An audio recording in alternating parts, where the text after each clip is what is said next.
ایک عورت عراق سے آئی، اس کی 5 یتیم بچیاں تھیں، تو اسے ضرورت تھی وظیفے کی۔ اس نے آ کے پوچھا حضرت عمر بن عبدالعزیز کا گھر کہاں؟ تو لوگوں نے فرمایا وہ سامنے جو ٹاٹ اور بوریے کا پردہ لٹک رہا ہے وہ عمر بن عبدالعزیز کا گھر ہے۔ دروازے پہ دستک دی تو ایک عورت اندر برتن دھو رہی تھی۔ پوچھا السلام علیکم، امیر المومنین سے ملنا ہے۔ وہ کہنے لگی اس درخت کی چھاؤں میں بیٹھ جاؤ، ابھی تشریف لاتے ہیں۔ تھوڑی دیر گزری تو حضرت عمر بن عبدالعزیز آئے تو کنویں سے پانی نکال کے نا، سین میں کنواں تھا تو جو جگہ میں مٹی اڑ رہی تھی نا، گرد اڑ رہی تھی، ہوتا ہے نا عصر کے بعد لوگ پانی پھینکتے ہیں، وہاں پانی پھینکنے لگے، چھڑکاؤ کرنے لگے۔ تو تھوڑی تھوڑی باتیں وہ خاتون آپ سے کرنے لگی، تو وہ جو عورت آئی تھی نا وہ کہنے لگی تم غلام سے باتیں کر رہی ہو، تمہیں پردہ کرنا چاہیے۔ وہ کہنے لگی یہ غلام نہیں، یہ میرے شوہر ہے اور یہ امیر المومنین عمر بن عبدالعزیز ہے۔ کہنے لگی یہ عمر بن عبدالعزیز ہے؟ کہا ہاں یہ عمر بن عبدالعزیز ہے۔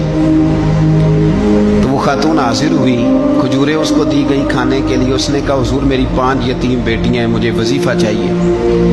جناب عمر بن عبدالعزیز نے ایک بیٹی کا نام پوچھا، ولدیت پوچھی، وظیفہ لکھا۔ عورت کہنے لگی اللہ تیرا شکر ہے میری بچی کا وظیفہ لگ گیا۔ دوسری کا نام پوچھا، ولدیت پوچھی، عمر پوچھی، وظیفہ لگایا۔ اللہ تیرا شکر ہے میری یتیم بچی کا وظیفہ۔ 4 بچیوں کے وظیفے عمر لکھتے رہے، خاتون اللہ کی حمد کرتی رہی۔ 5ویں کا لکھنے لگے تو کہنے لگی میں نے زمانہ بڑا دیکھا ہے پر عمر بن عبدالعزیز تیری طرح کا بندہ نہیں دیکھا۔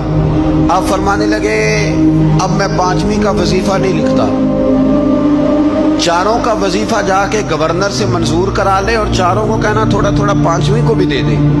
حضور کیوں نہیں لکھتے؟ فرمایا جب تک تو حمد کے لائق رب کی حمد کر رہی تھی میں وظیفے لکھ رہا تھا، اب تو نے میری تعریفیں شروع کر دی۔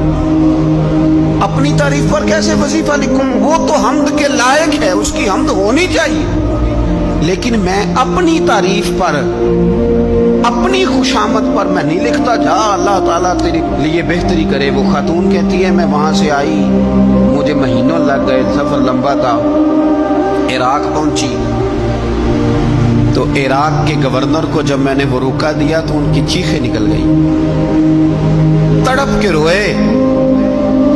میں نے کہا کیا ہوا؟ کہنے لگی بی بی جس نیک آدمی نے تجھے یہ لکھ کے دیا تھا نا، چند دن ہوئے ان کا انتقال ہو گیا۔ عمر بن عبدالعزیز پردہ فرما گئے۔ وہ خاتون پھر روئی، کہنے لگی یتیم بیٹیوں کا اب کیا بنے گا، اس رکے کا کیا بنے گا؟ تو آپ فرمانے لگے بی بی جب امیر عمر بن عبدالعزیز جیسا ہو تو گورنروں کو بھی اللہ کچھ توفیق دے ہی دیتا ہے۔ اگر انہوں نے تیرا وظیفہ زندگی میں لکھا تھا تو فکر نہ کر، جب تک میں زندہ رہوں گا وظیفہ پہنچتا رہے۔